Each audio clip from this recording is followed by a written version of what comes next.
Buenas noches con todos, ¿qué tal? Un gusto conocerlos a todos. Y bueno, el día de hoy, ¿no? Se ha preparado un pequeño webinar, ¿no? Que va a tratar más que todo, se va a explorar un poco el asunto y los temas relacionados a redes neuronales. Y bueno, de fondo también llegar hasta los modelos tipo GPT, ¿no? GPT-3 directamente por aquí. Bueno, ya me presentaron, nuevamente me presento, mi nombre es Edwin Jonathan Escobedo Cárdenas, soy doctor en ciencia de la computación y me gusta, ¿no? Me apasiona bastante los temas de inteligencia artificial, ¿no? También tengo experiencia en lo que es investigación al respecto, ¿no? En visión computacional, ¿no? Trabajos también relacionados a data science y, bueno, también relacionados con lo que es técnicas de NLP.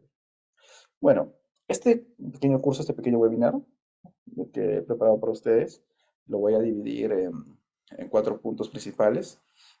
Antes de entrar y hablar sobre redes, por ejemplo, modelos tipo Transformers, que es lo que está detrás de lo que serían, ¿no? Las arquitecturas más avanzadas al día de hoy, ¿no?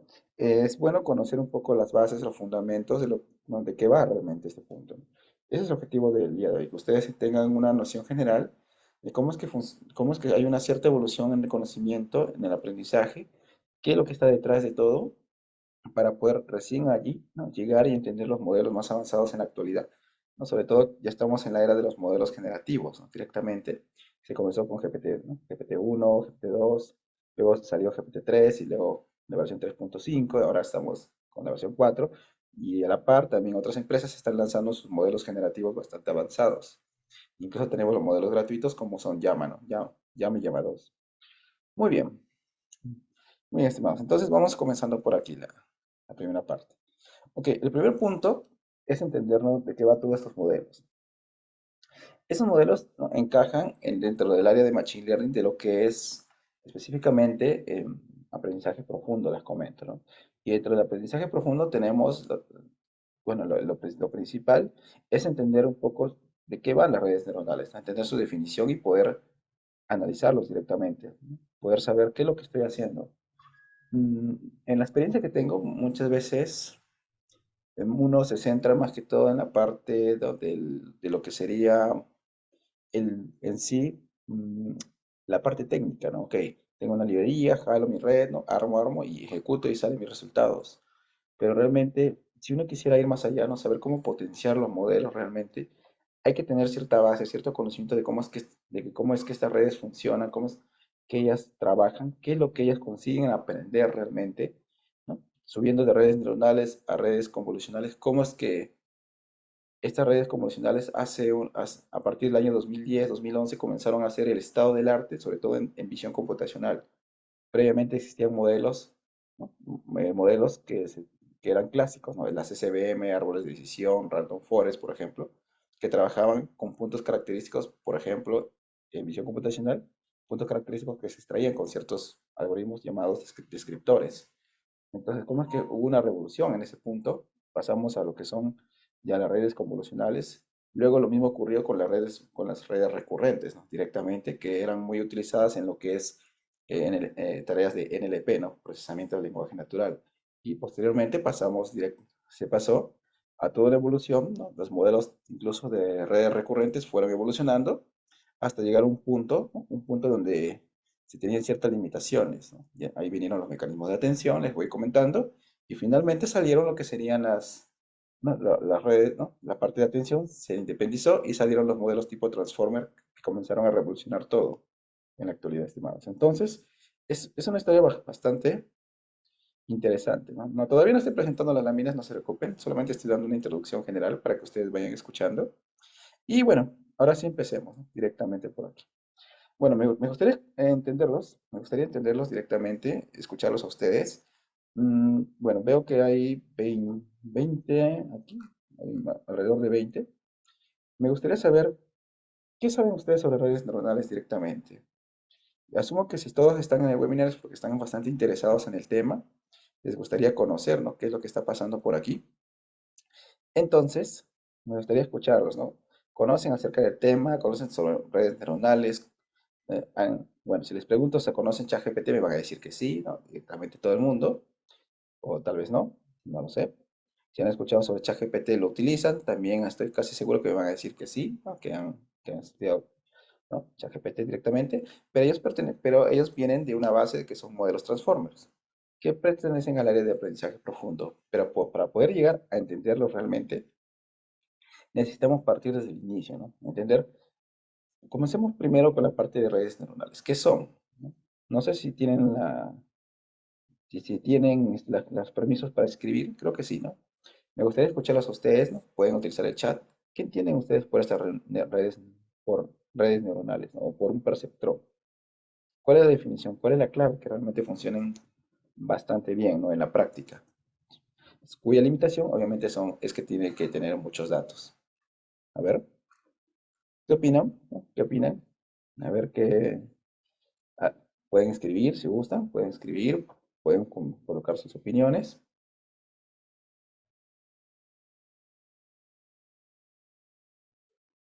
A ver, bueno, parece que todavía no coloca sus opiniones, pero no hay problema. Muy bien, entonces continuemos. A ver, les comento. Mm, Todo nace, ¿no? Este tema es bastante conocido, pero nace a partir de la emulación, ¿no? De lo que es el funcionamiento de una neurona simple directamente, donde hay cierto estímulo. Por ejemplo, si yo estoy acá, cierto estímulo que se va a generar a través de un objeto. Este estímulo a través de señales, ¿no? Ingresa por la parte de entrada de una neurona simple, ¿no? En este caso, entra a través de las dendritas, ¿no? Luego está el cuerpo, o soma, ¿no? Como se le dice, ¿no? Donde se genera cierta función, ¿no? Cierta activación. Y directamente, si es que se cumple cierto umbral, ¿no? O se cumple cierta condición, se dispara y se genera una salida, ¿no? Por acá. Y en este caso, en este ejemplo, la salida sería, ¿no? Mover el pie directamente. Estamos haciendo un estímulo, ¿no? Directamente, y este estímulo, ¿no? Es como una señal que se manda para generar una reacción directamente. Ese fue el punto principal, les comento, ¿no? De cómo se observó realmente a una neurona simple y cómo se entendió su funcionamiento, obviamente a grosso modo. Y posteriormente se planteó la siguiente pregunta: ¿se puede emular esto matemáticamente? ¿Se puede generar tal vez un modelo para inteligencia artificial basado en este concepto? La respuesta fue sí, ¿no? Sí. Y así es como nació el equivalente, ¿no? A lo que sería un perceptrón, ¿no? Una neurona artificial. Muy bien, entonces, ¿cómo fue la emulación? Les comento por acá, directamente. Esta conversión fue de la siguiente manera, ¿no? Se tiene por acá lo que son las dendritas directamente, que son las entradas, ¿no? Como les dije a una neurona.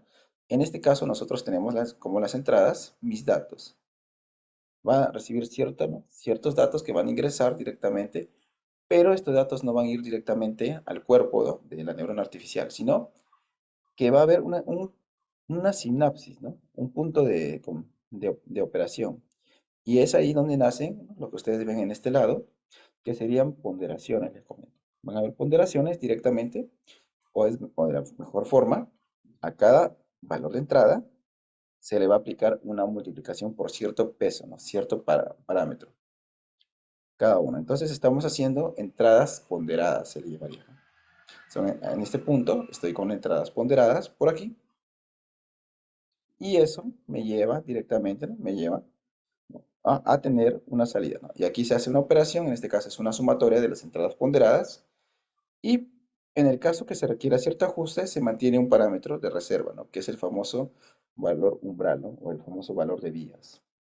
Y finalmente tenemos una salida aquí, una salida Y, le voy a decir. Esa salida Y ingresa a una función de activación que determina qué es lo que va a ocurrir acá, qué acción se va a realizar directamente, ¿no? Si se activa o no se activa, por ejemplo, nada más. De forma sencilla lo podremos decir. Entonces, miren, este es un concepto que emula realmente, ¿no? Un funcionamiento simple de una neurona. Tengo entradas, pero esas entradas están relacionadas, cada entrada está relacionada o asociada a cierto valor, ¿no? A cierto peso con el que se va a multiplicar, se va a ponderar. Y posteriormente vamos a hacer una sumatoria de todas estas multiplicaciones ponderadas y finalmente, ¿no? Finalmente le voy a agregar también el valor umbral y esto ingresa a una función de activación. Una vez que ingresa aquí, tengo mi salida. Eso, estimados, es directamente, ¿no? El funcionamiento básico de una neurona simple, ¿no? Directamente una única neurona, en este caso. Muy bien. Entonces ya tenemos varias cositas que es necesario que ustedes entiendan. Tengo una entrada, ¿no? Directamente. Cada neurona tiene su, bueno, esta entrada está ponderada, ¿no? Cada neurona tiene un valor umbral, obviamente, va a haber una función de activación allí. Las señales forman una suma ponderada directamente y si el nivel de activación excede el umbral, la neurona dispara, ¿no? Genera una acción por aquí. Entonces no se olviden estas partes que son bastante importantes dentro de una neurona. Ahora, neurona versus perceptor, ¿no? Directamente. Ahora, ¿qué se puede hacer con este tipo, ¿no?, de modelado? Bueno, nosotros en teoría, por definición, podemos decir que podemos emular diferentes funciones, les comento. O sea, diferentes funciones pueden ser emuladas a través de esto, desde funciones básicas hasta funciones más complejas, pero obviamente ello ya requiere cierta combinación de neuronas, ¿no?, que más adelante lo voy a mencionar. Entonces, si ustedes observan por aquí, puedo emular una función bastante simple como la función AND, ¿no?, el operador lógico AND, donde si ustedes observan en este cuadrante que estoy señalando a continuación, tengo dos valores de verdad, ¿no? 0, 0, 0, 1, 1, 0, 1, 1. Tengo los valores que adopta x1, 0, 0, 1, 1. Tengo los valores que adopta x2, 0, 1, 0, 1, si ustedes observan. Y tengo mi salida que es y, 0, 0, 0, 1, en este punto, por acá. Y bueno, esta es una función bastante conocida, ¿no? Solamente cuando ambos valores son positivos es que yo tengo una salida positiva. En el resto de los casos es cero. Una función lógica bastante famosa, ¿no?, bastante conocida. ¿Y yo puedo emularla a través de una neurona? Sí, podemos directamente. Voy por acá y hacemos estimados exactamente eso. Miren, tengo, miren, x1 por aquí, w1, x2, w2, ¿no? Cada entrada tiene asociado su peso. ¿Por qué hay dos entradas acá? Porque tengo dos variables, x1 y x2. Cada uno adopta un valor o configuración diferente, si ustedes observan por aquí.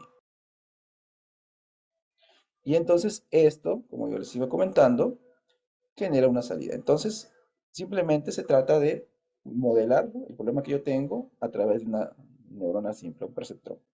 Entonces aquí tengo mis dos entradas, x1 y x2, que pueden adquirir, ¿no?, sus respectivos valores, ¿no?, 0, 0, 0, 1, miren, 1, 0 y 1, 1, por ejemplo, de valores de entrada de combinaciones. Van a haber pesos asociados a ellos que se van a multiplicar, como ustedes pueden ver por acá. Finalmente tengo un valor de vías y este valor de vías va a ingresar aquí para que ustedes observen. Va a ingresar por acá y también se va a unir a la sumatoria, como están observando. Y luego tiene que haber una función de umbral, como yo les decía. Y esa función de umbral, en este caso, es lo siguiente, ¿no? 1, si esta sumatoria ponderada supera 0.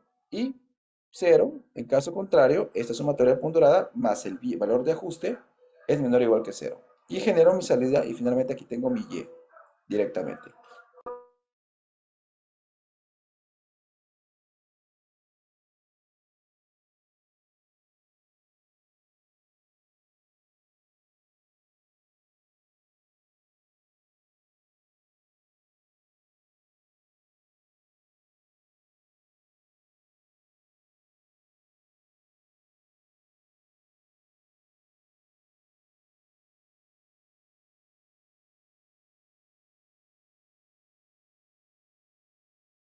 ¿Ok? ¿Listo? Disculpen. Ahora sí. Entonces, ¿qué es lo que está ocurriendo en este punto, ¿no? Si ustedes observan por acá, ya estoy colocando la salida, ¿no? Cómo quedó al final. Entonces, observen. Si yo comienzo a buscar, ¿no?, a intentar encontrar cuáles serían esos valores, me puedo dar con este caso, miren, que el valor de ajuste B puede ser -1, miren. -1 por acá. X1 y X2 adoptan las entradas que tiene por defecto la función AND. Y por acá tengo, miren, la suma ponderada, ¿no? -1, que es el valor de vías, más la multiplicación. Recuerden que X1 se multiplica por su peso. En este caso, 0, ¿no? 0 por 1 más 0 por 1, ¿no? Y así yo voy resolviendo para cada fila. Y si ustedes observan por aquí, esta es mi salida, -1, 0, 0, 1. Pero esta salida está en este nivel, les comento, aquí. Aquí es donde se encuentra. Pero yo no quiero esa salida. Yo quiero recién ver la salida que se genera luego de la función de activación que está por acá. Entonces, aplico mi función, ¿no? Si es que el valor es mayor que 0, me quedo con 1, ¿no? Si el valor es menor o igual que cero, me quedo con cero. Entonces, aplicando esa lógica, la salida se vuelve en este punto. Y listo. A través de esto, he conseguido encontrar los componentes de esta red directamente y de esa forma yo ya puedo trabajar. Entonces, ¿qué pasa? Miren, tengo uno, uno y menos uno. Esta configuración me permite emular con una neurona simple y con esta función de activación me permiten emular el comportamiento de una función AND directamente. Puedo hacer lo mismo con una función OR, también puedo hacerlo, les comento. Ustedes pueden hacer exactamente lo mismo. Pueden emular una función OR directamente. Y podría hacer lo mismo con una función XOR. ¿Qué creen? Una función AND, una función OR y una función XOR. ¿Creen que puedo hacer lo mismo con una función XOR? ¿Qué opinan? No sé, me gustaría, ¿no?, que escriban, que opinen. ¿Qué creen? ¿Se puede o no se puede? ¿Se puede o no se puede emular? Es ahí donde viene un detalle, les comento. Tal vez alguno de ustedes ha visto esto en un curso, o en uno de sus cursos directamente de introducción a redes neuronales, pero es un ejemplo bastante básico, pero muy intuitivo para entender el por qué se requiere de funciones de activación. Les comento. Y el por qué se requiere, muy aparte de las funciones de activación, una combinación de neuronas directamente. Vamos por aquí para ver este detalle. Esta es una gráfica que ustedes pueden observar en este punto.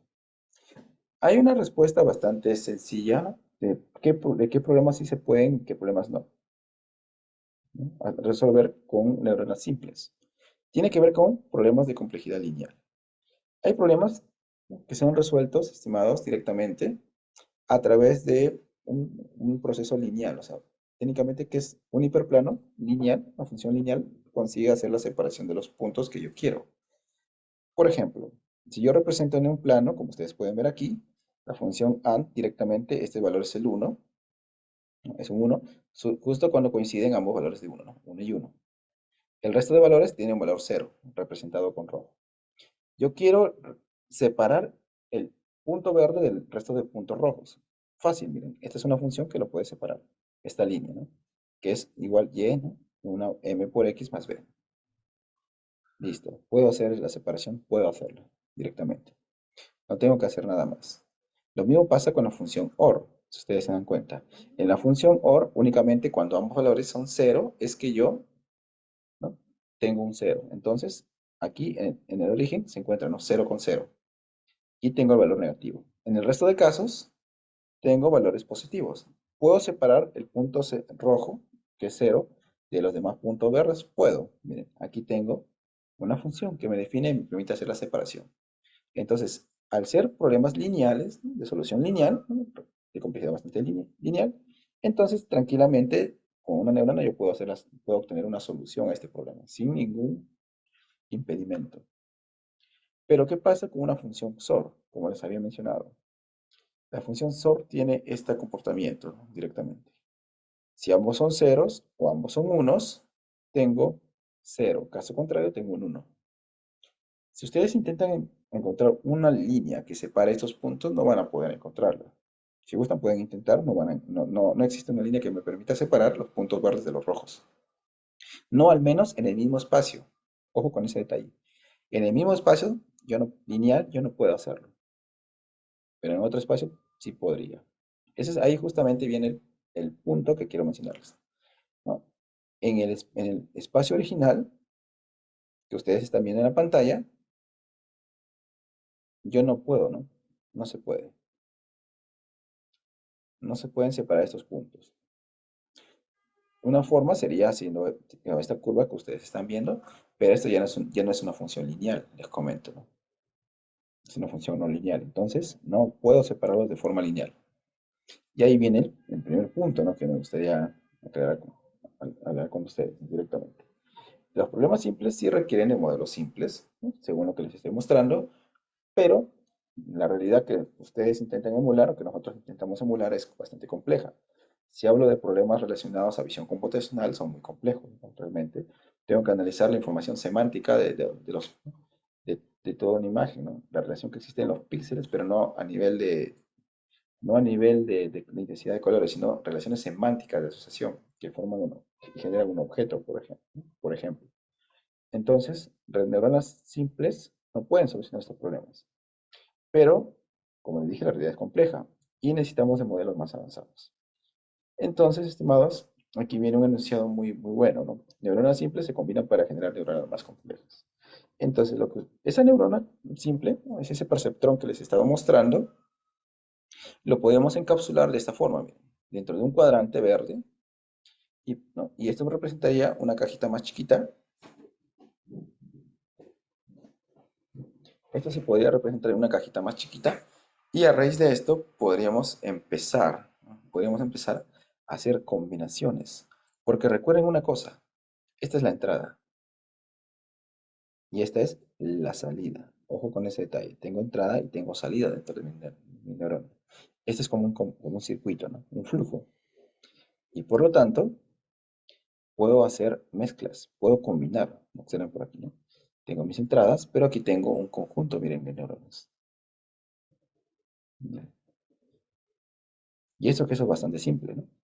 Aquí nace, estimados, un concepto muy importante llamado capas ocultas. Es un concepto bastante importante, bastante bueno, que me permite hacer una configuración más compleja, ¿no? Generar en general, un conjunto, una red, ¿no? Una red compleja de neuronas. Y como son artificiales, ahí viene el nombre, ¿no? Redes neuronales artificiales. ¿Se dan cuenta? Eso es lo bonito. No, ahí hay una cosa que justamente tengo que comentarles. En este caso, las redes están agrupadas así, ¿no? En serie. Pero también pueden haber por acá más neuronas. Ojo con ese detalle. Esto de aquí son las capas ocultas, lo que está en verde, ¿no? Por acá. Esto, ojo, son las capas ocultas. ¿Ya? En este caso tengo 4 capas ocultas, pero una capa oculta puede tener más neuronas. Ojo con ese detalle. ¿Ya? Miren, fíjense en ese detalle. Aquí pueden haber más neuronas. Entonces se hace toda una red, les comento. Esta red, ¿estas neuronas pueden estar completamente conectadas? Sí. Si están completamente conectadas todos, se vuelve una red densa. FC, ¿no? La Fully Connected. Exacto. Así es, Andrés. Se vuelve Fully Connected. Entonces, cuando hablo de capas ocultas, no me refiero a las neuronas, sino a los niveles de forma secuencial y cómo están agrupados. En este caso hay 4 capas ocultas y cada capa oculta tiene una cantidad de neuronas predefinida, les comento. Entonces, ese es un punto que hay que entender aquí. ¿Qué genero con esto? Genero que yo tenga un mapeo, ¿no? Tenga más neuronas y aprenda más parámetros. Entonces, aquí viene un punto, ¿no? A más parámetros que yo tenga, les comento, a mayor parámetros, entonces esta red se vuelve más compleja y por lo tanto el aprendizaje se vuelve más lento. Y se requiere más data para poder calibrar bien los parámetros. Es como buscar un punto de equilibrio, les digo. O sea, es como ir probando muchísimas configuraciones y encontrar dentro de ellas un punto de equilibrio. De tal forma que todo el circuito, toda la red en conjunto funcione bien. Y tenga entradas y tenga salidas. Como quieras. Puedes utilizar los dos, una neurona o un perceptrón. ¿No? Normalmente ¿no? Le llamamos el perceptrón, ¿no? Y luego ya nacen los famosos perceptrones multicapas, que son al final pues, neuronas con muchísimas capas directamente. Sí, Andrés. Muy bien. Al final eso es una neurona, perceptrón chiquito. Le dijimos, bueno, perceptrón, ¿no? Recibo entradas y tengo mis salidas. Muy bien. Entonces, como ustedes pueden observar por acá, tengo mis capas ocultas y cada capa oculta puede tener muchas neuronas, muchos perceptrones. ¿Y cuál es, ¿no? ¿Y qué es lo que ocurre aquí realmente, en este caso? Ocurre que tengo una red compleja que es capaz de resolver problemas más avanzados. Pero, ojo, aquí hay un detalle que sí vale aclarar, y es muy importante. Puede que yo tenga una red bastante grande con muchas neuronas, pero las redes neuronales necesitan de una parte muy importante para que puedan funcionar. Si no, por más que ustedes le agreguen capas y capas, no va a pasar nada. Y eso es a lo que voy a ir por aquí, ¿no? Eso es a lo que yo voy por aquí en este caso. Las funciones de activación. Es aquí donde viene el primer punto que hace que las redes sean un diferencial, les comento al respecto. que funcionen de la forma en que puedan resolver problemas bastante complejos. La función de activación, estimados, es lo que hace eso. ¿Por qué? Este es el esquema que les había mostrado al inicio, pero este esquema se divide en dos partes. Tenemos por la parte izquierda, por acá, tenemos toda la parte lineal. Técnicamente, si ustedes se ponen a hacer una relación, miren lo que pasa. X1 está relacionado con un peso, X2 con un peso, Xn con un peso. Y al final aquí tengo un valor de vías. Y aquí hago la suma ponderada. Técnicamente toda esta parte izquierda de la red, todo este componente se puede modular de esta forma. X1 por W1 más X2 por W2, ¿no? Que sería el peso más, etcétera, etcétera, más el vías, ¿no? O lo podemos colocar W sub 0 también. Listo. ¿Y eso qué me da? Me da esto, estimados. Me modela una función lineal. Y igual, ¿no? W por 0 más W por X. Esa es la ecuación de una recta, ¿no? O de un hiperplano en dos dimensiones en este caso, si se dan cuenta. Entonces, esta parte izquierda es técnicamente una función lineal, como ustedes lo ven, que puede estar en cualquier dimensión al final, ¿no? Al final se vuelve un hiperplano. Pero miren, de por sí, si yo solamente mantuviera la parte izquierda, por más que tenga múltiples capas ocultas y múltiples neuronas por capa oculta, no va a pasar nada. El modelo simplemente resolvería problemas complejos con comportamiento lineal y nada más. Ojo con ese detalle. Entonces, ¿qué necesitan? Necesitan de algo, algo extra que haga que ellas funcionen muchísimo mejor, que ellas consigan buscar más allá de un espacio lineal. ¿Y qué es? Un modelo no lineal, o una transformación que vuelva su salida no lineal. Entonces ahí viene el famoso F, ¿no? F de W por 0 más W por X, directamente. El F del Y, ¿no? Entonces aquí, como yo les había mencionado, aquí mi salida puede ser un Y. Pero bueno, yo le aplico un F a Y y tengo mi Y transformado, ¿no? Pero una transformación no lineal en él. ¿Por qué me dirán? Porque las redes neuronales, por definición, transforman el espacio, o deforman, mejor dicho, el espacio.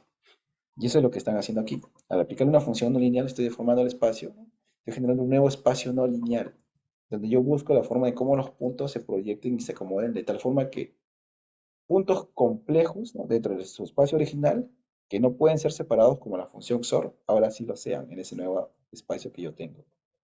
Eso es lo bonito, estimados, de aquí. Y eso es por qué las redes eran muy potentes. Y les comento, ¿no? Este detalle también. O sea, este concepto no es que sea nuevo, es desde los años 60 que existía, 60, 70. Es un concepto bastante nuevo. El problema era que no había la infraestructura, ¿no? La parte tecnológica que permite implementarlas, les comento. Entonces, ¿a qué recurríamos? A modelos clásicos. ¿Por qué es que antes de 2010 no trabajábamos con redes neuronales convolucionales, que también, cuya definición también existía? Porque la parte tecnológica no nos ayudaba. A partir de 2000, no, más o menos de 2010, donde se trabajó con las GPUs directamente y se pudo hacer todo esto de forma paralelizable, porque esto realmente es paralelizable. Cada conjunto, cada conjunto, cada neurona se puede entrenar y aprender de forma paralela y luego simplemente mezclar las salidas. Entonces, eso, estimados, junto con, ¿no? con el nacimiento de la parte tecnológica de las GPUs, permitió realmente que podamos aplicar estas teorías. Me recuerdo que cuando estaba en la universidad, programamos una red, ¿no? con la famosa base de datos tipo MNIS, ¿no? Pero era una versión de la MNIS chiquita, y se programaba, por ejemplo, con la CPU y demoraba bastante, ¿no? El procesador era muy lento y la base no era ni siquiera grande, era pequeñita la que teníamos. Entonces, ahí se notaba, ¿no? La gran diferencia. Y por eso es que uno recorría, les comento desde mi punto de vista en el área de visión computacional, recurríamos a los modelos bastante clásicos, ¿no? Tengo por aquí una imagen, tengo un extractor, ¿no? de puntos característicos, famoso descriptor. No sé si han oído, ¿no? Los famosos SIF, ¿no? HOG, surf, ¿no? Descriptores que extraían puntos característicos de una imagen. Esos puntos eran mis vectores de características y eso es lo que nosotros mandábamos a una SVM o a un Random Forest, por ejemplo, ¿no? Directamente, por aquellos tiempos. Justamente es por eso. Su capacidad de procesamiento, Andrés. Las GPUs, bueno, mira, no nacieron realmente para esto, nacieron por el concepto de videojuegos de gráficas, ¿no?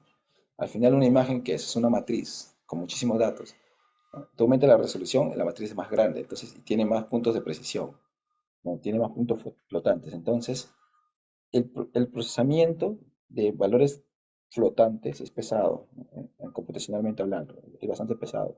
Ahora, imagina que quieres hacer multiplicación de matrices, de muchísimas matrices. Entonces, el concepto de GPUs nació directamente para que las consolas, ¿no? Para mejorar las consolas, la calidad de las gráficas de videojuegos, realmente. Ni siquiera nacieron para esto. Y si bien no recuerdo, fue que hackearon, ¿no? Hackearon una GPU de Intel, llegaron a hackear y consiguieron acceder, ¿no? Y a entrenar ahí sus redes. Y luego, bueno, Intel se dio, Nvidia, disculpe, me estoy confundiendo, Nvidia se dio cuenta, ¿no? Directamente de que tenían todo tenían potencial, no tenía mercado. Entonces ya sacaron luego sus SDK, sus toolkit. Ahora tenemos CUDA, ¿no? CUDA, cuDNN, para poder trabajar. Pero antes no era así, ¿no? Eran directamente las GPUs hechas para videojuegos, para las gráficas potencial. Entonces fue toda una revolución. Y justamente eso fue por el año más o menos 2010 donde sale el paper, ¿no? El paper que muestra, ¿no? Realmente cómo estas redes neuronales comenzaban a ganarle a todo el mundo. E incluso eh, el estado del arte, por ejemplo, en mi caso, que era el reconocimiento de gestos, por ejemplo, era, por ejemplo, puntos característicos que ustedes extrayendo una imagen, ¿no? Con un descriptor, mandaban una CMM, y la SCM, si han entrenado ustedes, son terribles. O sea, una CMM rápidamente cae en overfitting si ustedes no la saben calibrar bien. Entonces era terrible, pero al final, si ustedes conseguían un buen equilibrio en sus hiperparámetros, generaba bastante bien. Pero vino, por ejemplo, ya por esos años, la CNN y ¡fum! O sea, se la llevó así. Se llevó, superó los resultados que se tenían hasta esa fecha. Y luego más adelante vienen papers que analizan, ¿no? Directamente. Puedes trabajar en Python, Hermes, puedes trabajar en Python. O sea, si tú quieres trabajar, puedes implementar en cualquier lenguaje directamente, pero si tú quieres ya trabajar modelos reales, necesitas librerías que estén conectadas con la GPU. Ese es un punto.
Ok, disculpen, por favor, tuve un problema aquí de ruido.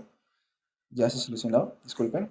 Ok, entonces como le iba comentando a Hermes, si tú quieres trabajar con este tipo de redes, puedes trabajarlo realmente en cualquier lenguaje de programación. El problema es que para acceder a las GPUs necesitas un toolkit, ¿no? ¿No? Necesitas, por ejemplo, una librería que sea compatible con la GPU. y directamente tú tienes las versiones de CUDA, ¿no? En este caso, de NVIDIA. Si no tenemos eso, entonces va a ser un poquito complicado, ¿no? Directamente. Entonces, yo te recomendaría que lo trabajes con Python. En Python tienes librerías, por ejemplo, tienes PyTorch, tienes TensorFlow, con Keras, ¿no? Que te permiten, por ejemplo, trabajar, en este caso. Y con ello podrías realmente hacer esta emulación, como estaba mencionando por aquí. Y podrías hacer tus modelos, implementarlos, ¿no? Podrías trabajarlos realmente. Es, es bastante potente. Personalmente yo trabajo con PyTorch, ¿no? En Python directamente. Y ahí es donde desarrollo mis modelos más avanzados, todo. Y lo bueno de PyTorch, por ejemplo, es que yo consigo aplicar técnicas de transfer learning, transferencia de aprendizaje, para utilizar modelos preentrenados y aprovecharlos en otras tareas, ¿no? Directamente. Muy bien, continuemos por acá entonces. Y como yo les mencionaba, ¿no? La parte no lineal es muy importante directamente, ayuda mucho e influye, les comento, influye bastante en lo que es la transformación de los datos, del espacio, para que los datos puedan ser separables. Les muestro aquí un ejemplo. Si ustedes quisieran separar estos espacios que están viendo por acá, realmente, sin una función lineal, o sea, por más que ustedes junten muchas neuronas, por más que tengan muchas capas ocultas y tengan muchas neuronas por capa oculta, sin una función lineal ustedes no van a poder hacer las separaciones como esto. Sería bastante inviable en este punto. Y eso no realmente eso es cierto en este caso. Entonces, la única solución sería aquella distribución de puntos que sí tienen una solución directa de forma lineal, que es esta. O sea, este sería el único caso que podría ser resuelto, el resto de casos no. Si gustan, pueden probarlo. Se podría probar. Bueno, aquí tenía la enlace un simulador, pero parece que está desactivado. Entonces, ¿no? Se puede probar directamente y ahí ustedes se darían cuenta que este sería el único caso nada más resuelto. Aquí, por ejemplo, tengo el antes y el después, cuando se intentó resolver sin la parte lineal, sin una función de activación que sea no lineal, y tengo estas salidas, ustedes observan. La única salida correcta es esta. ¿Por qué? Porque la función de activación era, era lineal, entonces no podía hacer nada. ¿Y cómo se explica esto? ¿No? Hay que recordar un poquito los conceptos que nosotros tenemos sobre lo que es, por ejemplo, álgebra lineal. Entonces, ¿no? Para no ser muy teóricos, técnicamente, ¿qué me dice que es una transformación lineal? Yo le aplico una función lineal a un vector nada más lineal, y mi salida es el vector, pero en un nuevo espacio lineal. A este vector lineal yo le aplico otra función lineal y sigo teniendo una salida en otro espacio lineal. Entonces, al final, si yo no tuviese la función de activación en la neurona, por más que yo combine neuronas, al final, una entrada lineal genera una salida lineal. Entonces, eso sería la respuesta de por qué solamente consigo resolver este problema y no los demás, estimados. Directamente, ¿no? Para que ustedes entiendan este punto. Muy bien, pero ¿qué pasa cuando yo agrego una función de activación? Imaginemos que yo tengo estos dos puntos, Y1 y Y2. Estos dos puntos, por ejemplo, vamos por acá. Si yo grafico, esos puntos serían que sean este espacio de acá. Observen, este de aquí. Ese es el espacio, estimados, que yo tengo en este punto. ¿Qué es lo que va a ocurrir acá? Yo no puedo hacer la separación, por ejemplo, de estos puntos. Como les mencioné, no hay ninguna función lineal que me permita separarlos, ¿no? En el peor de los casos me quedo así, por la mitad, partido. Entonces, ¿qué pasa si yo coloco una función no lineal aquí? Una función de activación no lineal. Por ejemplo, puedo generar una salida. Bien, tengo dos entradas y puedo generar una salida en tres dimensiones, en un nuevo espacio, ¿no? Con una dimensión aumentada, pero que tiene esta forma, este tipo de comportamiento, ¿no? Entonces, esto de allí directamente lo que ustedes están viendo por acá, ¿no? En esta vista, este escenario A. Pero si yo hago una vista de arriba hacia abajo, directamente, se puede observar esto de acá, miren. ¿Qué tipo de función estoy emulando? Una gaussiana, por ejemplo. Y esto genera un efecto bastante interesante. Observen. Si yo aplico una arquitectura, una NN, una red neuronal artificial, ¿no? Y a través de mis funciones lineales, ¿no? consigo emular un nuevo espacio, ¿no? Deformo todo el espacio para llegar a un espacio no lineal. Entonces, imaginemos, yo puedo llegar hasta este punto. Y si ustedes se dan cuenta, ¿qué es lo que pasó en este nuevo espacio? Este es el espacio uno y este es el espacio 2. Después de ingresar a la red. ¿Qué es lo que ocurre? Los puntos que están en el centro, que ustedes ven por aquí, todos ellos van a proyectar en esta región, la región superior. Y todos los puntos que están en todos los contornos, como ustedes pueden observar, se van a conservar, se van a quedar en esta parte, en la parte baja. Entonces, tranquilamente yo puedo venir y por aquí traer esto, ¿no? Observen, estimados. Hacer un corte y separar. Entonces, en este nuevo espacio de características, sí es posible separar los puntos que no se pueden separar en el espacio uno. Y eso técnicamente resolvería el problema y yo tendría esto. Entonces, esa es la gran importancia, estimados, de tener las funciones de activación directamente, es decir, la parte derecha de la arquitectura. Muy bien. Eso, estimados. Entonces, miren, es muy importante en este punto, como ustedes pueden observar por aquí. ¿Y qué funciones de activación hay? Bueno, hay muchísimas, pero las que más se trabajan es aquellas que tienen una propiedad interesante, que sus derivadas sean simples. Así nosotros le decimos. ¿Por qué? Porque cuando tienen ustedes toda una red de neuronas conectadas, hay que ajustar los pesos, porque cada neurona aporta un error, estimados, al modelo en general. Antiguamente, por ejemplo, era difícil, ¿no? Cuando nació esta primera teoría, uno de los puntos que generó, ¿no? La edad, ¿no? ¿Cómo es? La edad fría, ¿no? La edad de la IA, donde la IA fue descartada, es justamente porque el concepto en sí de cómo funciona una red, ¿no? Una red neuronal artificial era muy bonito, muy perfecto. O sea, en teoría ustedes podían encontrar los parámetros y se resolvían cualquier problema complejo simple. ¿Cuál era el problema? Cómo hallar aquella neurona, por ejemplo, que aportaba error, mayor error, y cómo ajustarla. Se hacía inviable hacerlo uno por uno en una red gigantesca. Entonces, estimados, ¿y qué pasó? Hubo un tipo de congelamiento directamente, ¿no? De duda, ¿no? De incertidumbre al respecto, hasta que se propuso lo que es, ¿no? El algoritmo de backpropagation, por ejemplo. No sé si han escuchado. El algoritmo de backpropagation, ¿no? Fue toda una revolución, ¿no? Permitió ir hacia atrás, ¿no? Directamente, ¿no? Pero a través de las derivadas ¿no? De las funciones, de todas las partes funcionales, y dentro de ellas está la función de activación. Entonces, se los comento nada más.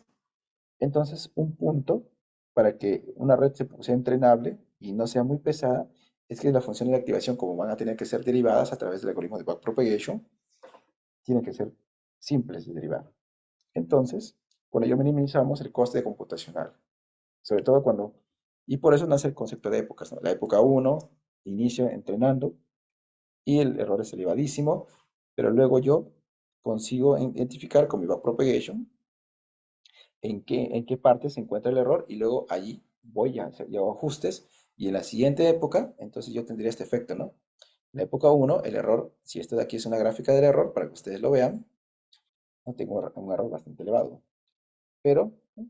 Con mi algoritmo de backpropagation consigo retroceder hacia atrás, veo dónde están, qué neuronas aportan y luego ajusto, ¿no? Ajusto el error, ¿no? Esas neuronas disminuye el error y consigo, ¿no?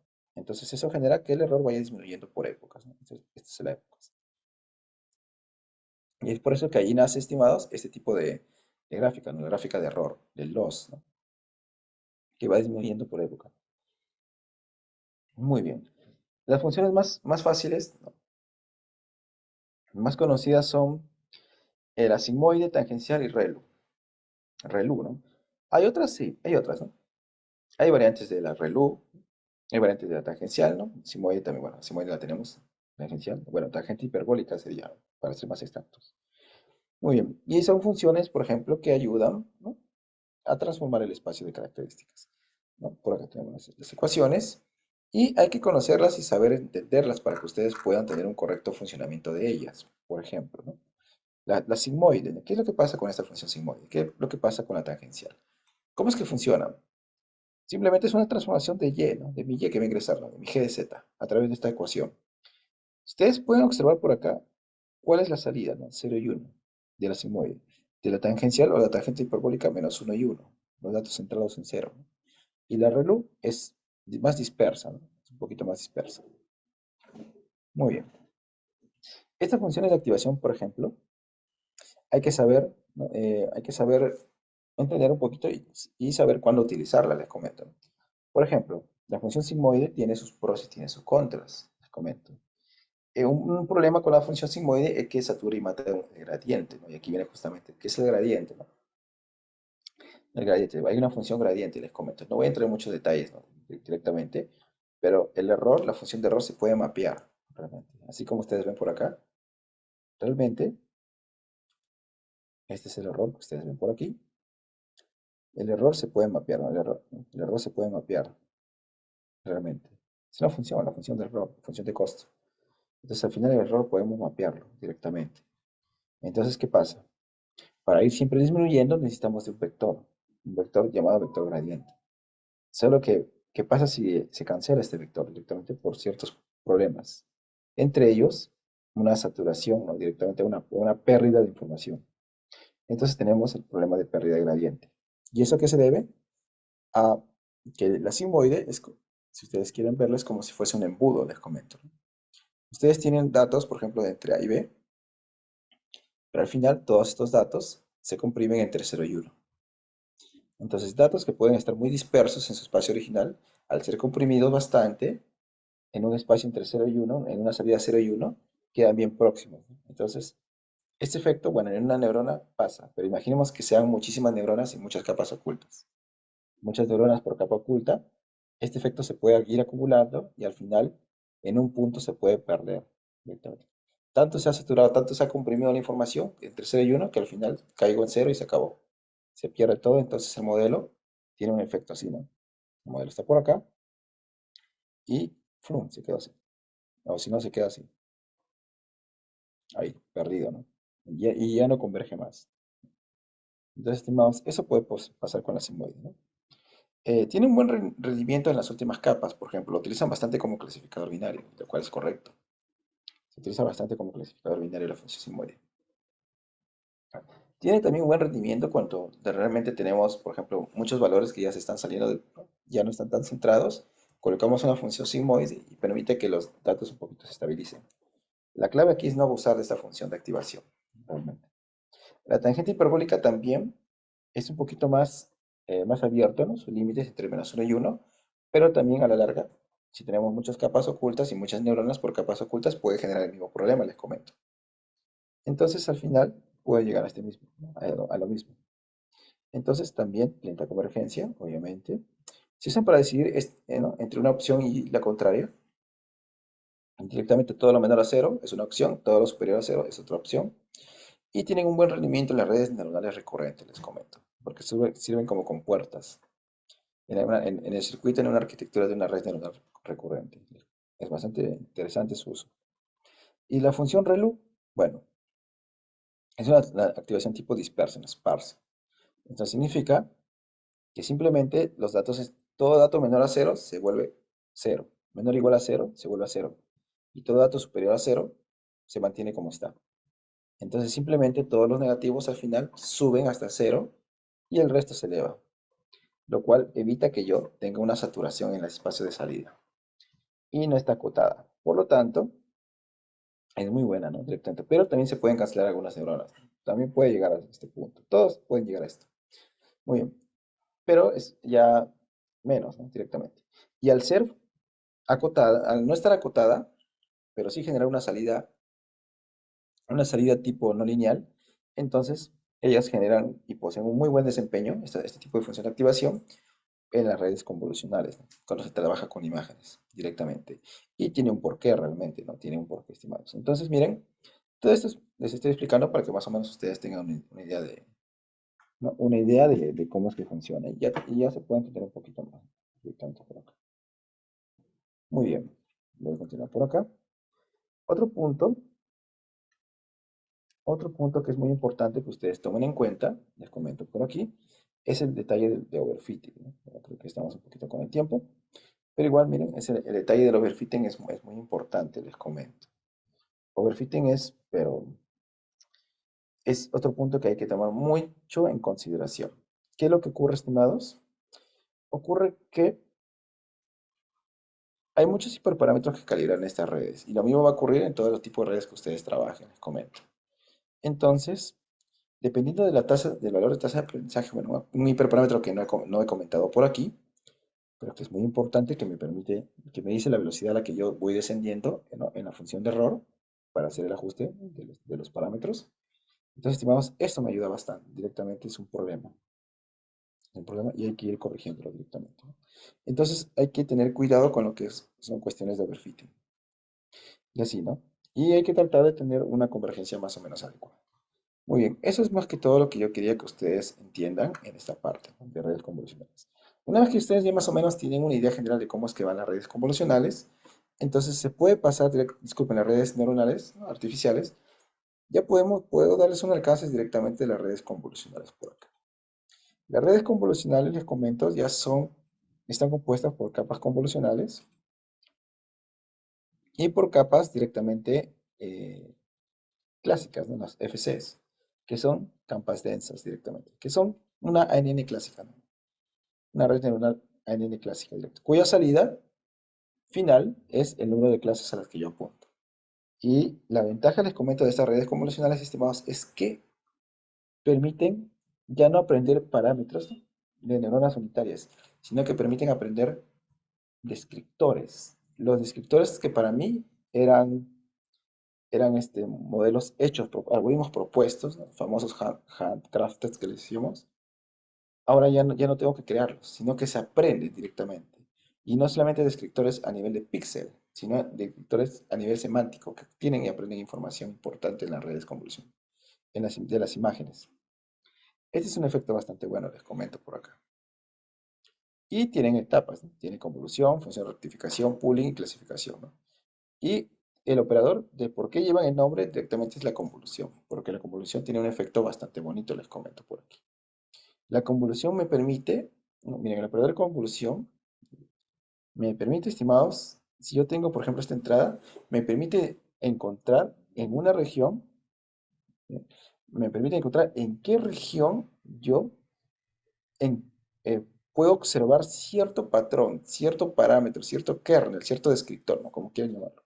Imaginen que yo busco esta forma, esta figurita, en la imagen de acá, en esta imagen de aquí, en una dimensión. Entonces ustedes tranquilamente, observando, me pueden decir, aquí y aquí se encuentra este patrón. Perfecto. Pero ¿cómo hacemos que una red encuentre eso? ¿Cómo yo le digo a una red, encuentra este patrón en esta imagen? ¿Cómo se lo digo?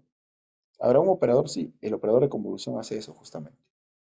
Entonces, el operador de convolución que ustedes aplican, a la imagen aplican a través de una convolución, este filtro, me va a generar una salida como lo que ven por acá, llamada mapa de características. ¿Y qué va a pasar? Miren, los escenarios, las regiones que son más similares al patrón, que tienen un match por casi de 100%, obtienen una salida positiva muy elevada. Observen por acá, aquí y aquí. 3. Y las regiones que menos se parecen a este patrón obtienen una salida más baja, más negativa. Mientras más negativo, menos se parece esta salida al patrón que yo estoy buscando, ¿no? Entonces, lo hace la convolución. Por eso ustedes van a ver redes neuronales convolucionales. ¿Por qué? Porque tengo una operación de convolución donde yo tengo un kernel, un descriptor, que a través de una operación de convolución recorre toda una imagen y genera un mapa de características de salida. ¿Por qué mapa de características? Porque me dice claramente en qué parte, en qué región de la imagen aparece cierto patrón. Y eso es importante, demasiado importante. Es la base de estas redes, estimados. Entonces, si ustedes pueden observar por acá, yo puedo ir recorriendo una imagen directamente y encontrar dónde se encuentra cierto patrón, ¿no? Bueno, obviamente con un kernel ya bidimensional. Y ustedes observan aquí que los valores rojos son los negativos, que menos se parecen al kernel, y los verdes son los más positivos, los que más se parecen al kernel. Esa es la convolución, ¿no? Y se recorre así en una dimensión, o también se recorre en dos dimensiones, ¿no? Por acá. Y estos filtros, como les dije, o kernels, como quieran llamarlos, tendrán una cierta salida, ¿no?, por aquí. Entonces, las redes neuronales, a diferencia de las convolucionales, antes, ¿no?, son entradas nada más lineales, pero ahora son como especie de bloques, porque ya no se aprenden patrones, sino se aprenden descriptores, ¿no? Así, tipo cubo. Esa es su representación, ¿no? Luego viene una una función ReLU, que es una función de activación que justo les acabo de mencionar, que la función de activación hacen estimados que este punto sea, que todo lo que es negativo o menor o igual que cero se apague. Y por lo tanto, yo tengo solamente los valores positivos. Luego viene una capa de pooling, que es muy importante, les comento por aquí, que me permite conservar, bueno, la capa de pooling realmente son muy importantes porque, por definición, un patrón, un feature, la imagen puede ser gigante y, por ejemplo, yo encuentro cierta forma. La imagen puede ser más pequeña y también el mismo patrón de la imagen no se pierde. Entonces, los patrones, ¿no? Las características, ¿no? Que están definidas en un objeto son invariantes a escala. Entonces, el pooling me permite reducir el tamaño del mapa de características, ¿no? Y de esa forma mantener todavía, ¿no? El patrón, el feature que yo estoy encontrando, identificando. Eso es muy importante, ¿no? Entonces, yo directamente por acá, la imagen si fuese 16 por 16, la disminuyo a 8 por 8, pero conservando la mayor información posible directamente.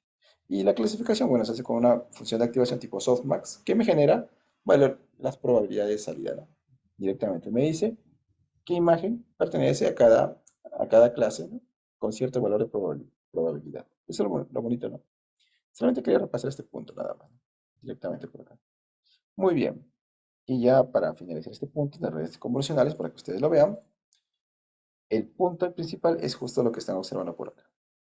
Esto, por ejemplo, son features a alto nivel, ¿no? Descriptores que se aprenden en niveles más profundos, son más complejos. Y ocurre lo mismo que ocurre en las redes, ¿no? Tengo, en las redes neuronales artificiales, tengo muchos modelos, ¿no? Disculpen, tengo muchas capas ocultas, aquí también tengo muchas capas de convolución, pero conforme van aumentando los niveles de la capa de convolución, los descriptores que se aprenden pasan de ser simples a más complejos, como este de aquí, ¿no? Que se activan directamente ante ciertas formas más características, si ustedes observan por acá. Esa es una ventaja, en este caso, les comento. Muy bien. Y ahora, ya voy a pasar por este lado. Un punto muy importante, estimados, es que las CNNs solamente funcionan a nivel de imágenes, ¿no? O de cualquier tipo de información bidimensional que ustedes tengan. Hacen una representación bidimensional y la pasan a una imagen, a una CNN. Pero, ¿qué pasa si yo tengo, por ejemplo, que analizar videos? ¿No? ¿O qué pasa si yo tengo que analizar texto directamente, ¿no? ¿Qué pasa? Les comento. ¿Qué pasa si tengo que analizar una cadena de texto o videos o una secuencia de audio? Las CNNs tienen un problema, estimados, que ellas no tienen memoria. O sea, ellas no están hechas para lo que es análisis de data secuencial, les comento. Ese es un punto muy importante. Yo sé ahora, en el tiempo T, por ejemplo, ingresa una imagen y yo digo, esto es una vela, se acabó. ¿Qué pasaría en un tiempo T más uno? Ingresa una imagen, esto es un gato, pero a partir de este resultado anterior, ¿puedo predecir cuál es la siguiente salida? La respuesta es no, en CNNs no puedo. Las CNNs son independientes. O sea, ingreso una entrada y tengo una salida. Luego ingreso otra imagen y tengo otra salida. Entonces, en una CNN, ustedes no pueden saber directamente qué es lo que va a ocurrir a futuro en función de una entrada pasada. Entonces, ellas sufren de amnesia, no pueden analizar una secuencia de datos directamente. A veces se trata, ¿no? Modelos clásicos trataban, pero igual no era el potencial de ellas. Entonces, estimados, surge la necesidad de nuevas arquitecturas cuando se estudiaba. Sobre todo les comento cuando yo estaba haciendo mis estudios. Y ahí nace, estimados, el concepto de redes recurrentes, ¿no? Directamente, el famoso concepto de redes recurrentes. Y directamente en este concepto, les comento por acá, de redes recurrentes, nosotros tenemos desde las redes recurrentes clásicas, ¿no? Cuya arquitectura ustedes pueden ver por acá, ¿no? Que ya ayudan un poquito a conservar la información, les comento de forma rápida. Este circuito, ¿qué significa? Significa que yo no solamente ingreso mi X de cierto tiempo, sino que también le voy a agregar una salida pasada, ¿no? La información que yo analicé del pasado directamente. Y eso, estimados, es lo que pasa por aquí en este punto. ¿Ayuda? Sí, bastante, realmente les comento. Ayuda bastante. ¿Mejoró los resultados? Sí. No, en las redes no recurrentes fueron diseñadas realmente para trabajar con lo que sería data, por ejemplo, data secuencial, así se llama el nombre, pero su limitación es que también sufren ciertos problemas. Solamente las redes clásicas podían analizar secuencias de texto pequeñitas, ¿no? Secuencias pequeñas. Por ejemplo, un hola, un adiós, ¿no? Por acá. Por ejemplo, un clasificador de palabras, ¿no? Un clasificador de palabras, pero con frases también tenían un problema de pérdida de memoria. Y ahí, estimados, nacieron modelos más avanzados, por ejemplo, las redes Long Short Term Memory, ¿no? Las famosas LSTM, que agregaban, por ejemplo, un canal más avanzado, directamente les comento por acá, cuya definición era esta, ¿no? Nosotros agregamos un canal o unas celdas de estado donde yo decido que la información ingrese y que la información salga, ¿no?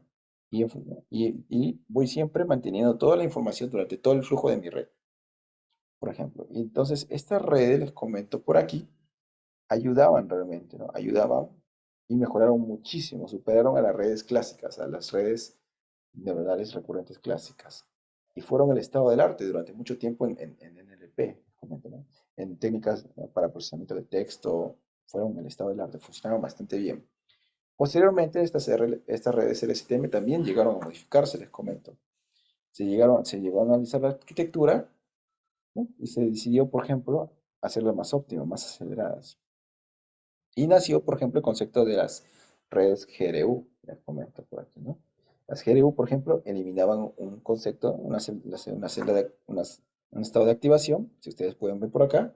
Aquí ya tenía una entrada H, aquí ya no la tengo, miren, ya no hay. Ellos, ¿no? Cuando se analizaron las LSTM, los investigadores se dieron cuenta que aquí, con esta celda de estado, era suficiente para almacenar información y transmitirla alrededor de todo un canal. Eso fue bastante interesante, les comento.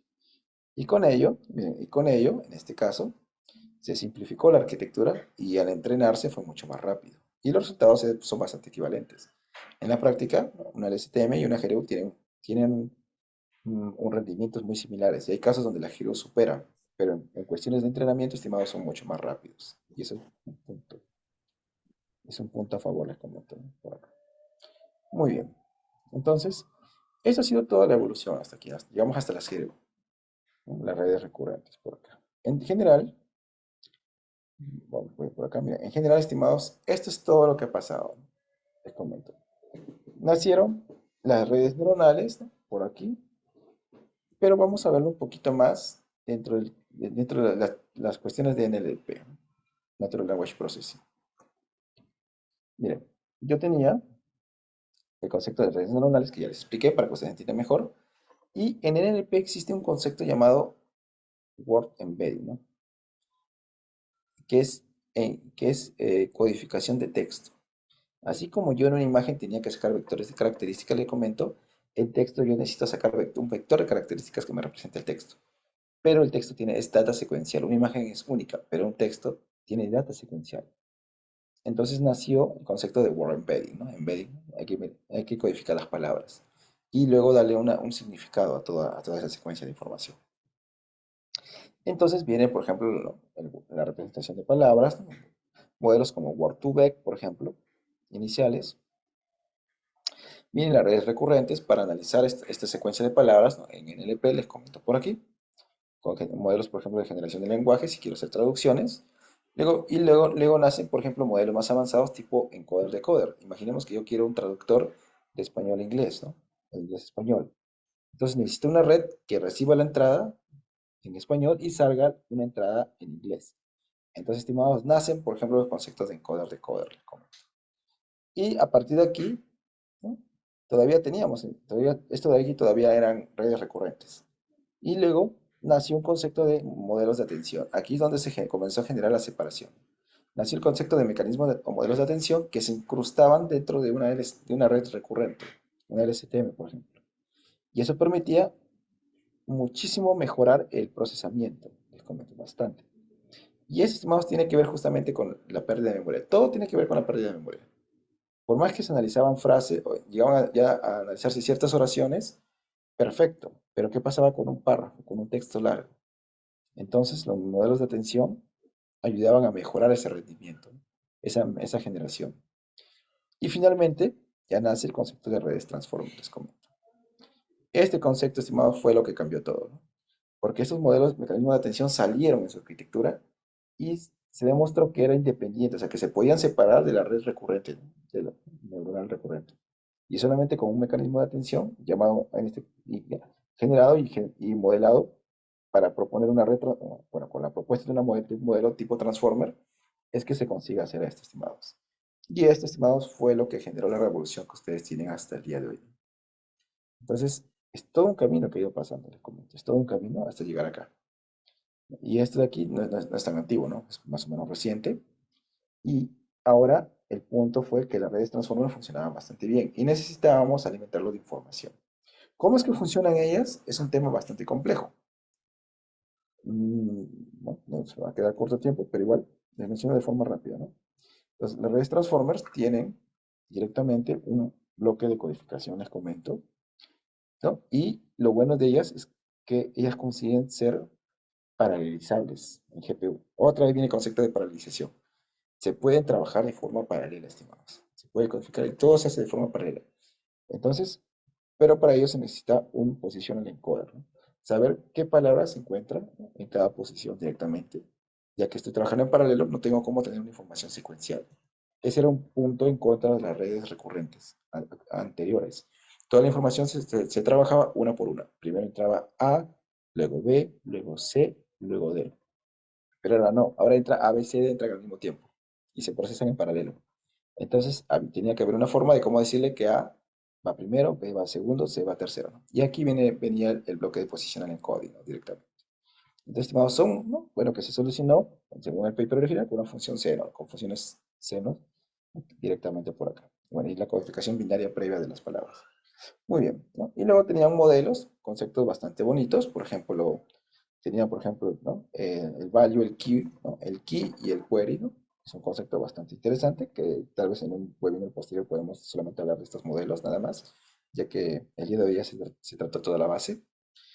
Y directamente se puede generar una especie de, bueno, aquí no le he colocado, pero se puede generar una especie de matriz así, miren. Por ejemplo, si yo tengo hola, ¿qué tal? ¿Qué tal? Por ejemplo, aquí también tendría un hola, ¿qué tal? Por ejemplo, hola, ¿qué tal? Y se puede tener una matriz de, vamos a asociarlo con una matriz de correlación. Se puede ver esta palabra hola, qué tanto se asocia con qué tal, por ejemplo, ¿no? Así, podemos encontrar una asociación entre una palabra y las demás. Entonces, de esa forma, no se pierde la información. O sea, esto de aquí permite tener una memoria a largo plazo directamente. Porque yo directamente, ok, esta palabra, ¿con quién tiene mayor nivel de correlación? Ah, con estas de aquí. ¿Con quién se relaciona más? Con estas de acá. Entonces, perfecto. Entonces, esto me permite tener un análisis mejor, o sea, genera un mejor análisis semántico del contenido.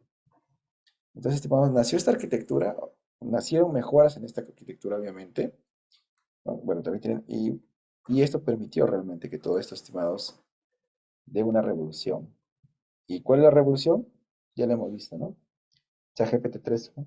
ChatGPT, ¿no? 3.5, ¿no? Llegamos a este punto, estimados.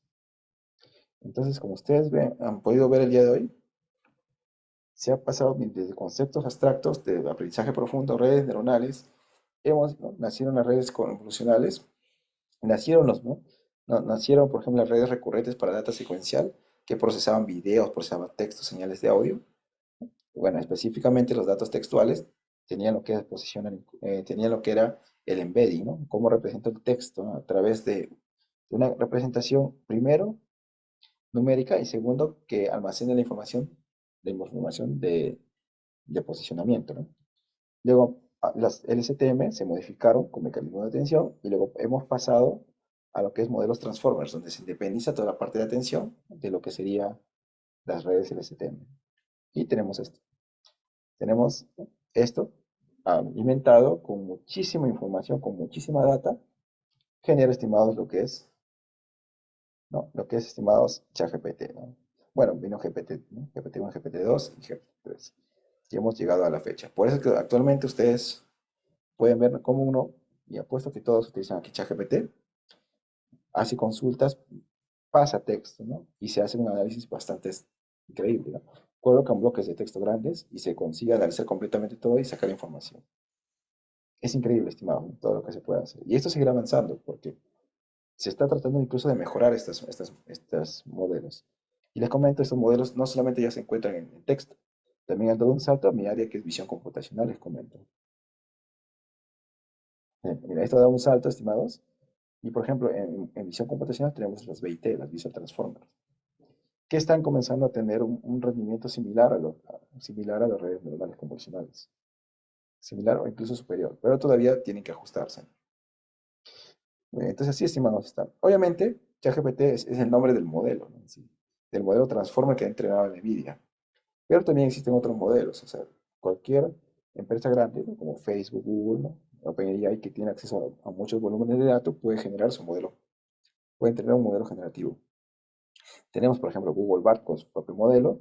Tenemos los modelos que ha liberado Facebook, ¿no? Que si no me equivoco es Llama y Llama 2, si ustedes se dan cuenta, ¿no? Muy bien. Llama 2, por ejemplo, la diferencia son las arquitecturas, ¿no? Tendríamos que ver cuáles son las arquitecturas que ellos han manejado.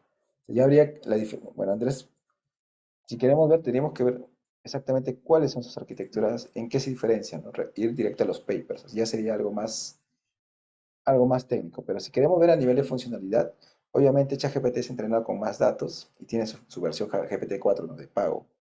Obviamente al ser pago nos están liberando un modelo con millones de parámetros, ajustados en muchos contextos. Entonces va a analizar un poco mejor la data. Por ejemplo, Llama o Llama 2, que son libres, que podemos utilizarlos, tienen menos parámetros, obviamente, y los contextos en los que se han programado, con los que se han entrenado la información, es un poquito diferente y son más limitados.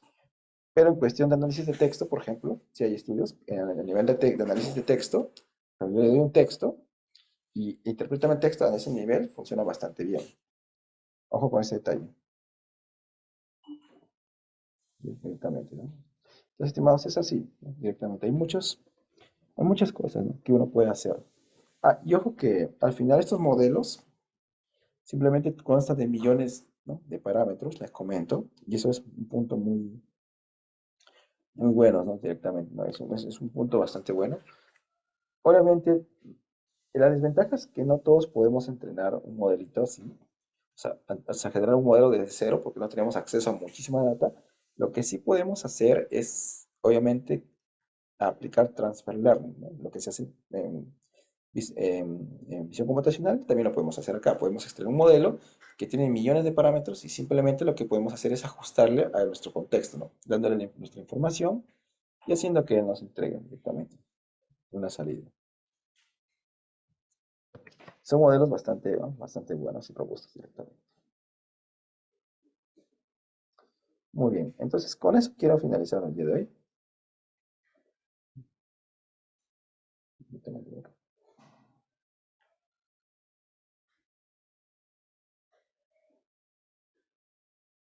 Listo, vamos a ver por acá. A ver, su colega me consulta, ¿puedes explicar brevemente qué se entiende por alucinación en estos modelos?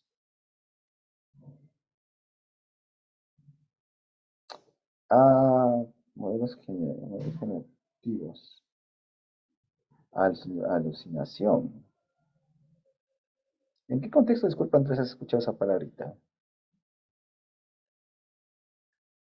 ¿Aló? ¿Usted me escucha? Sí. Sí, en muchos videos de difusión de GPT, GPT-3, GPT-4, Llama y Claude 2, hablan de los modelos LLM sufren de alucinación. Entonces quiero entender en el contexto de todo lo que nos has explicado a qué entendemos por alucinación, ¿no? O sea, por ejemplo, si tú Ujú. le pides, y se mencionó un caso, ¿no? Que un abogado pidió la jurisprudencia para un caso y el modelo, el GPT, el chat GPT le generó toda una jurisprudencia, llámese leyes, y él se presentó al jurado y resulta que ninguna de esas leyes que él había presentado existían. Cuando él Ah, averiguó, entonces hablaban de que había alucinado el modelo. ya te entendí. Ya te entendí. Ahora sí. Ya. Bueno, esa es primera ley, ¿no? No se confía en ChatGPT ni en ningún modelo generacional. Ya, ok. Ya entendí ahora sí lo que quiso decir Andrés. A ver, ¿qué es lo que pasa? Lo que ocurre es que Si ustedes le dicen a ChatGPT, explícame algo, él no te va a decir no sé, salvo que sea cosas restringidas, en la que le han dicho que no hable de ello. Pero si tú le dices, por ejemplo, explícame A, ustedes pueden hacer pruebas incluso. Explícame A, o dame los detalles de A, o dame el resumen de un paper X.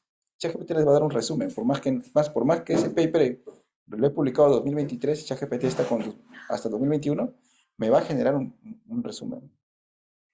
¿Por qué? Porque él, hacer un modelo tan grande, como pero tan grande, o sea, vamos a imaginar que, lo he generado y lo he entrenado en muchísimos contextos, con muchísima información. Entonces, yo le digo, explícame este paper. Lo que él va a hacer es extraer las palabras clave de ese título que le estoy dando, y lo que va a hacer es buscar esas palabras, ¿no? Y darle un contexto en función del título que le estoy dando, y en función de eso me va a armar algo. Y si no lo encuentra, lo va a crear. Ojo, lo va a crear y me va a dar. Y ha pasado, sí ha pasado. Incluso hasta yo, ¿no? Le digo a las cosas y crea muchísimas cosas realmente. Crea referencias de papers que no existen, puede crear leyes que no existen. Y eso es mismo por su propia configuración y propio entrenamiento. O sea, ustedes le pueden decir, mezcla A con mezcla B y dame algo y les da. Ahora, que eso sea válido o no válido es otra cosa. Entonces, lo que podemos hacer es calibrarlo, ¿no? Por ejemplo, cuando yo trabajo con ChatGPT, lo que hago es calibrarlos, es darle instrucciones directamente, porque al final es un modelo. De darle instrucciones, por ejemplo, de que no genere contenido, no que no agregues información de más. Pues, ustedes hasta pueden hacer la prueba con un ejemplo sencillo. Le pueden dar un texto, por ejemplo, un texto chiquito, y decirle corrige la gramática. Y les da la gramática corregida, pero se pueden dar cuenta que les agrega palabras, o les agrega más cosas, hasta una oración les puede agregar. Pero si ustedes van y le dicen, ok, quiero que hagas una corrección, pero sin agregar palabras, sin hacer esto, sin hacer eso, lo restringen lo más que pueden, la corrección que les hace mucho más fidedigna a lo que tienen y solamente se concentra en la palabra gramatical. Entonces, es como un modelo abierto al que ustedes tienen que decirle, calíbrate, calíbrate, calíbrate, restríngete en esto, restríngete en eso, y no dejarlo abierto, sino va a generar lo que sea, les comento. Y lo he comprobado bastante realmente. Entonces, mucho cuidado con eso, muchísimo cuidado. Muy bien, directamente, muy bien. Eso es, bueno, espero que les haya gustado un poquito la charla, realmente. Son modelos muy buenos. Ya de aquí viene la revolución. Hay muchas cosas que están haciéndose con estos modelitos. Ya escalaron a visión computacional, no directamente. Ya están escalando incluso hasta data science. ¿No? Ya está viendo la parte de cómo uno puede codificar toda la información en un texto y esa información mandarla a un Word embedding y hacer experimentaciones similares, ¿no? A que hacer todo un proceso de EDA completo. Entonces, están comenzando a sacar toda una revolución y eso es bastante bonito, ¿no? Y es bueno, ¿no? Acompañar los artículos de todo lo que está ocurriendo. Listo, muy bien. Espero les haya gustado la charla del día de hoy. Seguramente en otra oportunidad hablaremos más, ahora sí más concentrados en este punto porque ya se explicó un poquito el contexto. Ya lo tiene más en claro. Listo, muchas gracias a todos por haber estado aquí.